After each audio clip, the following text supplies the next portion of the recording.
Okay जी, अस्सलाम वालेकुम। आज हमारा टॉपिक है chapter number 2, cost of goods manufactured and income statement. इसकी थ्योरी तो हम ऑलरेडी पढ़ चुके थे, तो हम एक छोटा सा रिव्यू ले लेते हैं, ठीक है। जिसमें नेचुरल क्लासिफिकेशन ऑफ कॉस्ट हमने पढ़ा था, ठीक है। उसमें ये था कि प्रोडक्शन कॉस्ट थी, जिसमें direct material, direct labour, factory overhead था। उसके बाद एडमिनिस्ट्रेशन कॉस्ट थी, जिसमें एडमिनिस्ट्रेटिव एक्सपेंस होते हैं जो एसोसिएटेड होते हैं with overall management and administration of the organisation, such as salaries of management, office supplies and utilities of office administrative offices. उसके बाद थी हमारी selling cost related to the transportation, advertisement, commission, delivering goods to customers, ठीक है। उसके बाद हमारी जो थी product cost versus period cost product cost वो थी, जिसमें डायरेक्ट मटेरियल, डायरेक्ट लेबर और फैक्ट्री ओवरहेड इनकर्ड होता है टू प्रोड्यूस द गुड्स, ठीक है। उसके बाद थी पीरियड गुड्स कॉस्ट, जिसमें administrative, selling and distribution cost थी, not directly tied to production of goods, ठीक है। ये तो after the production of goods, ये पीरियड कॉस्ट जो है after the production of goods, ये पीरियड कॉस्ट जो है वो एप्लीकेबल होती है, ठीक है। उसके बाद हमने पढ़ा था fixed cost versus variable cost. Fix cost वो होती है जो कांस्टेंट रिगार्डलेस हो on production level of sales, जो हमें फिक्स देनी है एट एनी कॉस्ट। उसके बाद वेरिएबल कॉस्ट जो है वो वेरी करती है डायरेक्ट प्रोपोर्शन, प्रोडक्शन बढ़ेगी, लेबर बढ़ेगी तो फिर कॉस्ट भी बढ़ेगी, तो ये वेरी करता है, ठीक है। ये वेरिएबल कॉस्ट आ गई। उसके बाद हमने पढ़ा था direct versus indirect. Direct cost वो थी जो डायरेक्टली ट्रांसफरेबल, ट्रेसेबल हो जाए कि हाँ ये कुर्सी है, ये कलर्स है, ये टेबल है, इसमें ये चीज़ वुडन लगी हुई है, उस किस्म की है, ये ट्रेसेबल है। बट अगर हमने उसको, इसमें कोई फ्लॉ आ गया, उसको हाइड करने के लिए हमने छोटा सा स्प्रे कर दिया, वो हाइड हो गया, हमें पता नहीं चला, अनट्रेसेबल है, तो क्या कहते हैं, वो ट्रेस नहीं हो रहा वो स्पेसिफिक प्रोडक्ट, बट कॉस्ट तो लगी है ना, तो वो होगा हमारा जो है इनडायरेक्ट कॉस्ट, ठीक है, जो ट्रेस नहीं हो रहा, इजीली ट्रेस नहीं हो रहा। उसके बाद हमने पढ़ा था controllable cost versus uncontrollable cost. Controllable cost वो है जो हम डिपार्टमेंट के अंदर कॉस्ट को कंट्रोल कर सकें, जो हमारा बजट है उसके अंदर अंदर हम अपना काम कर सकें, वो कंट्रोलेबल है। और अनकंट्रोलेबल ये है कि जो बजट है उससे बाहर जा रहा हो हमारा जो कॉस्ट है, तो फिर वो अनकंट्रोलेबल कॉस्ट हो जाएगी। फिर हमने ठीक है, उसके बाद हमने पढ़ी थी ओवरहेड कॉस्ट। ओवरहेड कॉस्ट में ये था कि ऐसे एक्सपेंसेस जो डायरेक्टली टाइड ना हो स्पेसिफिक प्रोडक्ट और सर्विसेज से, जो मैन्युफैक्चरिंग से टाइड ना हो, ठीक है ना। अब इसकी कैटेगरीज में क्या आता है, यूटिलिटीज़, मेंटेनेंस, एडमिनिस्ट्रेटिव एक्सपेंसेस हो गई, उसके बाद आपके एग्जीक्यूटिव की सैलरीज हो गई, सेलिंग ओवरहेड हो गई या मार्केटिंग हो गई, उसके बाद रिसर्च एंड डेवलपमेंट कॉस्ट हो गई, यूटिलिटीज़, मेंटेनेंस, डेप्रिसिएशन की कॉस्ट हो गई इक्विपमेंट की। I hope you know the depreciation. उसके बाद जो है प्री डिटरमाइंड रेट्स के लिए जो हम एलोकेशंस करते हैं वो important of overall business operation, but not directly link to individual unit products. ये डायरेक्टली लिंक नहीं होता मैन्युफैक्चरिंग के अंदर, ठीक है ना। ये हमने पढ़ा था। उसके बाद कंपोनेंट्स पढ़े थे, जिसमें प्राइम कॉस्ट था, फैक्ट्री ऑफ और वर्क कॉस्ट थी, प्रोडक्शन कॉस्ट थी, टोटल कॉस्ट थी। फिर मैंने उसके फॉर्मूले आपको बताए थे साथ में। फॉर्मूले में ये था कि प्राइम कॉस्ट कैसे निकलती है, डायरेक्ट मटेरियल कॉस्ट के ना अगर हम डायरेक्ट लेबर ऐड कर दें तो हमारी प्राइम कॉस्ट निकल आती है, ठीक है ना। उसके बाद अगर हम उसी प्राइम कॉस्ट के अंदर मैन्युफैक्चरिंग ओवरहेड ऐड कर दें तो हमारी फैक्ट्री और वर्क कॉस्ट निकल जाती है।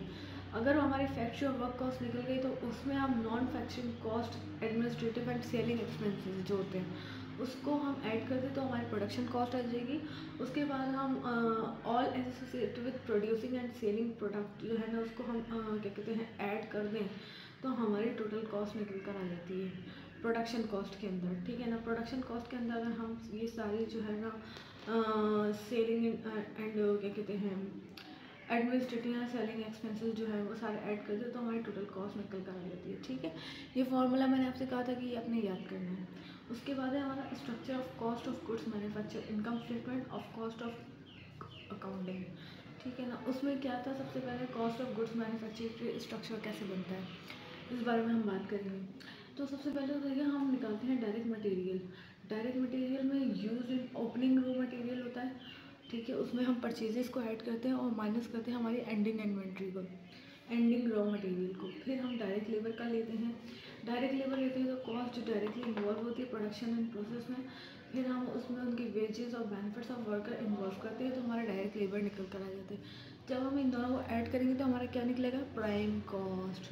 प्राइम कॉस्ट आ गया। फिर उसके बाद हमने पढ़ी थी मैन्युफैक्चरिंग ओवरहेड, जिसमें डायरेक्ट कॉस्ट रिलेटेड होती थी production, utilities, depreciation and maintenance, और उसमें इंक्लूड होती है actual and allocated overhead cost. ठीक है, फिर हम टोटल मैन्युफैक्चरिंग कॉस्ट की तरफ जाते हैं, जैसे हम सारे डायरेक्ट मटेरियल, डायरेक्ट लेबर और मैन्युफैक्चरिंग ओवरहेड को ऐड कर लेते हैं। तो हमारे पास फिर आती है वर्क इन प्रोसेस। फिफ्थ हमारा प्रोसेस है वर्क इन प्रोसेस का। वर्क इन प्रोसेस निकालने का तरीका है कि हमारे पास ओपनिंग वर्क इन प्रोसेस होती है, उसमें टोटल मैन्युफैक्चरिंग कॉस्ट को हम ऐड करते हैं और क्लोजिंग वर्क इन प्रोसेस को लेस कर देते हैं। फिर हमारे पास आता है कॉस्ट ऑफ गुड्स मैन्युफैक्चर्ड, जिसमें हम ओपनिंग गुड्स, फिनिश गुड्स और वर्क इन प्रोसेस समझो। वर्क इन प्रोसेस वो है जो प्रोडक्शन अभी वो काम जो है अभी जारी है, वर्क इन प्रोसेस। ठीक है ना। इसी तरह फिनिश गुड्स वो हैं जो काम ख़त्म हो गया, वो प्रोडक्ट बन चुका है, अब रेडी है मार्केट में लॉन्च होने के लिए। फिनिश गुड्स ये होता है। तो हम ओपनिंग फिनिश गुड्स में वर्क इन प्रोसेस की कैलकुलेशन और माइनस कर देंगे क्लोजिंग फिनिश गुड्स इन्वेंट्री को। ठीक है, तो हमारी क्या निकल कर आ जाएगी, कॉस्ट ऑफ गुड्स मैन्युफैक्चर्ड। ये 6 स्टेप्स होते हैं कॉस्ट ऑफ गुड्स मैन्युफैक्चर्ड निकालने के। ठीक है ना। उसके बाद जो है हम इनकम स्टेटमेंट की तरफ जाते हैं। इनकम स्टेटमेंट में ज़ाहिर है फिर वो प्रोडक्शन जब मार्केट में जाती है तो सेल्स होती है तो रेवेन्यू होता है। तो इसकी कॉस्ट अकाउंटिंग की जो है ना इनकम स्टेटमेंट थोड़ी डिफरेंट होती है। वो डिफरेंट होती है, ज़रा सी डिफरेंट होती है, ज़्यादा नहीं। तो इसमें जब हम cost of goods sold, COGS इसको कहा जाता है, कॉस्ट ऑफ गुड्स सोल्ड जब हम कैलकुलेट करते हैं तो ये जो है ना डायरेक्टली एसोसिएट होती है विद प्रोड्यूसिंग गुड्स और सर्विसेज के साथ। तो हम इसमें क्या ऐड करेंगे, beginning inventory of finish goods, फिर कॉस्ट ऑफ गुड्स और मैन्युफैक्चर्ड जो हमने पहले निकाला था वो उसको ऐड करेंगे और ending inventory of finish goods को लेस करेंगे। ठीक है। उसके बाद हमारा आ जाएगा हम निकालेंगे ग्रॉस प्रॉफिट। ग्रॉस प्रॉफिट कैसे निकालेंगे, सेल्स रेवेन्यू को कॉस्ट से माइनस करेंगे, कॉस्ट ऑफ गुड्स सोल्ड, उसको माइनस करेंगे, ग्रॉस प्रॉफिट आ जाएगा। फिर उसमें हम ऑपरेटिंग एक्सपेंसेस वगैरह जो है ना इंक्लूड करते हैं, जैसे सेलिंग एंड डिस्ट्रीब्यूशन, जर्नल और जो है ना एडमिनिस्ट्रेटिव एक्सपेंसेस वगैरह। तो जब हम इसको जो है ना लेस करते हैं ग्रॉस प्रॉफिट को ऑपरेटिंग एक्सपेंसेस से, तो हमारी इनकम निकल कर आ जाती है। ये 6 स्टेप्स होते हैं। 7वां या 8वां वो स्टेप्स है जिसमें टैक्सेस वगैरह होते हैं, इनकम टैक्स वगैरह भी तो हम ज़ाहिर देते हैं ना। तो अगर हम नेट इनकम में से इनकम टैक्स को लेस कर देते हैं तो हमारा एक्चुअल जो है ना नेट इनकम निकल कर आता है आफ्टर द टैक्सेस। ठीक है ना। अब जो है अच्छा 2 स्ट्रक्चर तो हमने पढ़ लिया, तीसरा भी एक स्ट्रक्चर होता है। स्ट्रक्चर वो होता है जिसमें अंडर और ओवर अप्लाइड FOH अप्लाई हो रहा होता है। ठीक है ना। तीसरा स्ट्रक्चर, सबसे पहले तो हम समझ लें कि ओवर एंड अंडर अप्लाइड होते क्या है। ओवर अप्लाइड वो होता है जो एक्सीड कर जाता है, मतलब ज़्यादा हो जाता है ओवरहेड कॉस्ट से, तो हम उसको ओवर अप्लाइड FOH कहते हैं। और जो है अंडर ओवर अप्लाइड FOH क्या होता है, जो क्या कहते हैं एक्चुअल ओवरहेड कॉस्ट से एक्सीड कर जाता है अप्लाइड ओवरहेड कॉस्ट। ठीक है ना। ये दोनों में फ़र्क है, तो इसका फॉर्मूला भी लिखा हुआ है, आई होप आप पढ़ लीजिएगा इसको। अंडर अप्लाइड ओवरहेड को हम किस तरह कैलकुलेट करते हैं, overhead applied minus actual cost करते हैं तो हमारा अंडर अप्लाइड निकल आता है। ठीक है, ये इसका फॉर्मूला है, यू मस्ट इसको याद करना है। ठीक है ना। दूसरा ओवर अप्लाइड का क्या है फॉर्मूला, कैलकुलेशन कैसे होती है, ओवर अप्लाइड निकालने के लिए हमें एक्चुअल कॉस्ट उसमें से माइनस करनी होती है ओवरहेड अप्लाइड, तो हमारी ओवर अप्लाइड ओवरहेड निकल आती है। ठीक है, ओवर अप्लाइड ओवरहेड निकल आती है। ये दोनों फर्क है। तो अगर इन केस किसी स्ट्रक्चर के अंदर,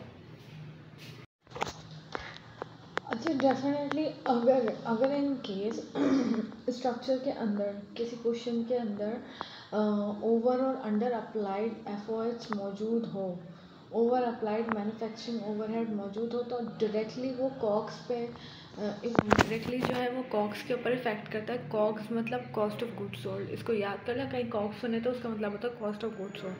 किसी क्वेश्चन में अंडर और ओवर अप्लाइड मैन्युफैक्चरिंग ओवरहेड अगर मौजूद हो तो वो डायरेक्टली इनटू कॉग्स जाता है। ठीक है, तो कॉग्स का मतलब होता है कॉस्ट ऑफ गुड्स सोल्ड, इसको याद कर लीजिएगा। ठीक है। तो फिर हम इसको किस तरह से टैकल करते हैं, इसको हम फिर जो है ना इसकी रिपोर्टिंग इस तरह से होती है, इसके अलाइनमेंट इस तरह से होता है कि एक्चुअल ओवरहेड कॉस्ट को इनकट करते हैं ड्यूरिंग द पीरियड्स, ठीक है, और एक्यूरेट कॉस्ट निकालने की कोशिश करते हैं।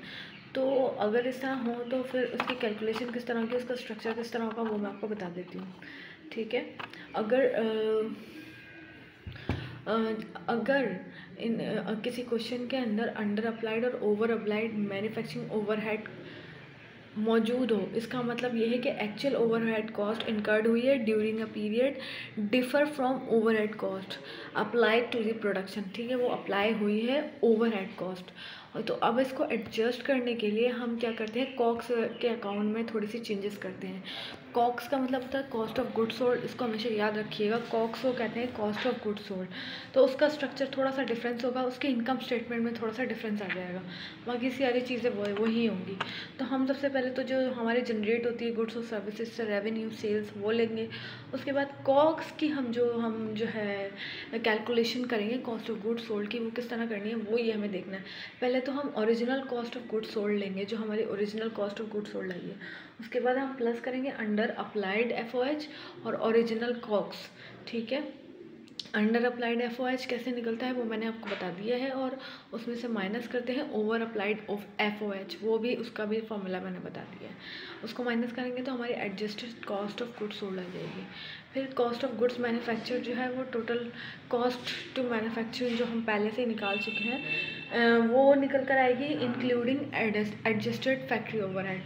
फिर ग्रॉस प्रॉफिट वही है, सेल्स रेवेन्यू में से एडजस्टेड कॉक जो है वो माइनस करेंगे, तो वो हमारा जो रिप्रेजेंट कर रहा होगा प्रॉफिट, वो जो है adjusted direct cost of production का रिप्रेजेंट कर रहा होगा। फिर हम इनकम में ये होता है कि हमारा ग्रॉस प्रॉफिट और ऑपरेटिंग एक्सपेंसेस माइनस होंगे, तो हमारी प्रॉफिट जो हमने अर्न की है वो रिफ्लेक्ट करने लगेगी। फिर जब वो नेट इनकम हमारी अदर आएगी तो हम उसमें अदर इनकम भी ऐड करते हैं समटाइम्स इनकम स्टेटमेंट में। वो क्या होती हैं, इंटरेस्ट इनकम होती है, इंटरेस्ट इनकम एक्सपेंसेस होते हैं, और बाकी और भी बहुत सारी चीज़ें होती हैं, तो वो हम उसमें ऐड करते हैं और टैक्सेस वगैरह माइनस करते हैं, तो हमारा नेट प्रॉफिट निकल कर आ जाता है। फिर वही नेट प्रॉफिट हमारा बैलेंस शीट का पार्ट बनता है। तो कहने का मतलब ये है कि हमने जो है ना दोनों स्ट्रक्चर और इनकम स्टेटमेंट और ये सब मैंने पढ़ लिया। उसके बाद अंडर एंड ओवर अप्लाइड भी मैंने आपको समझा दिया कि वो किस तरह निकलता है, उसकी कैलकुलेशन कैसे होती है। इसमें फॉर्मूले याद करना बहुत ज़रूरी है, फॉर्मूले आपके दिमाग में रटे हुए होंगे, प्राइम कॉस्ट कैसे निकलती है, टोटल कॉस्ट कैसे निकलती है, ये सब आपने याद कर लिया। तो मेरे हिसाब से कॉस्ट अकाउंटिंग का कॉस्ट ऑफ गुड्स मैन्युफैक्चरिंग का पेपर आपका जो है ना ज़रूर निकल जाए चैप्टर नंबर 2 आपका ज़रूर निकल जाएगा, ठीक है।